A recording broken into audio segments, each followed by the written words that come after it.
Hello, welcome to another video. Silhouette landscapes are a fun way to create a quick painting. They can be very intimidating for beginners because they look so complicated. Let's paint one today so I can prove to you how easy they are. First, I pre-weten the sky. I will let the water sink in for a moment and then I begin to drop in some watercolor. I always start with the lightest colors when working wet and wet, as you can easily darken areas. Lightening an area is complicated or impossible. A great way to accelerate your painting process is to simplify your color palette. I tend to overthink my color palette and mix colors in advance. For this painting, I use the watercolors straight from the pan and skip mixing them as much as possible. I added a little bit of orange to the blue for the very dark blue corners of the sky, but that's it. I picked two contrasting colors for this painting to be the main colors I'm using, and this is going to make the painting pop even more. The orange color that you see in the reference photo would have required a lot of mixing to get it just right, and would have required me to use a smaller brush overall to apply smaller amounts of paint at a time. If you want to add more detail to the sky, feel free to use a smaller brush, but it is more time consuming overall and might distract in the finished painting from the silhouette of the mountains. For a fun and easy painting, I skipped too many details in the sky and created a dramatic sky by using just the right colors. I paint the sky first before painting the reflection in the water.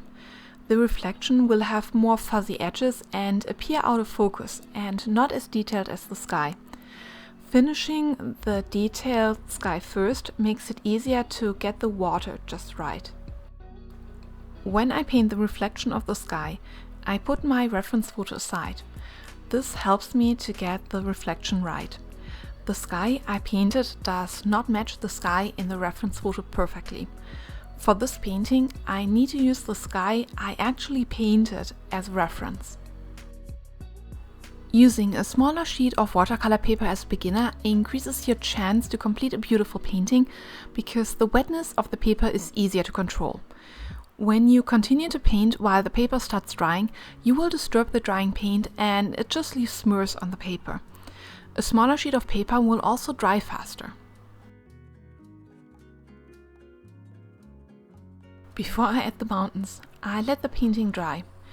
In order to add the reflection of the mountains, I pre-weten the lower part of the painting and then add the watercolor.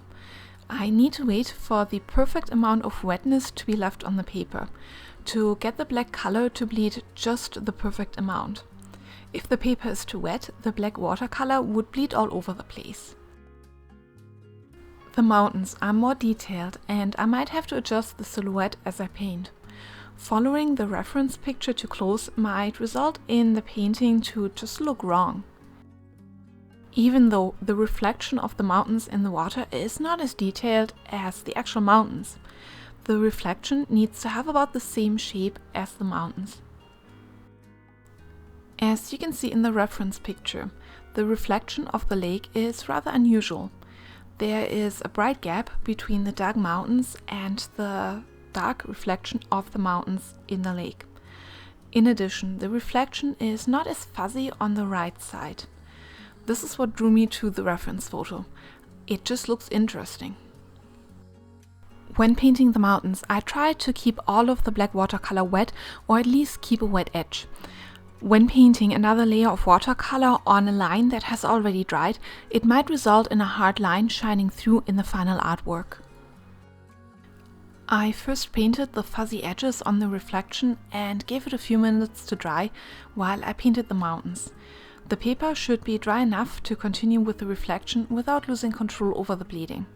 During the painting process, I decided to darken the reflection and especially the fuzzy edges. This will result in more contrast, making the painting look more interesting. Adding very little water to the upper fuzzy edge will allow me to create a fuzzy edge that bleeds out only very little.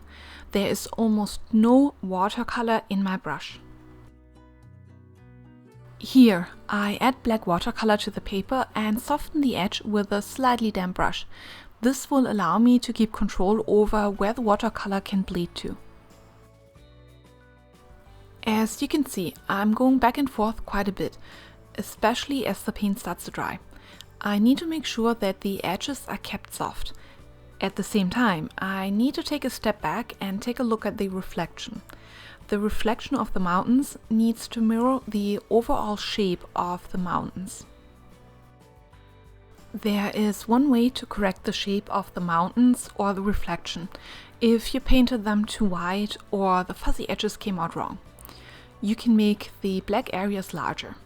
For example, if the mountain in the reflection came out too white or the fuzzy edge came out too white, I can correct the reflection, and then I also need to make the actual mountain in the top area of the painting just bigger, so the mountain will be higher. Lifting paint is not an option here, as the black watercolor does stain the paper. Now comes everyone's favorite part. Let's remove the tape and look at the finished painting.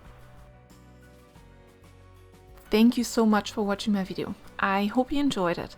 Don't forget to like and subscribe for more fun videos.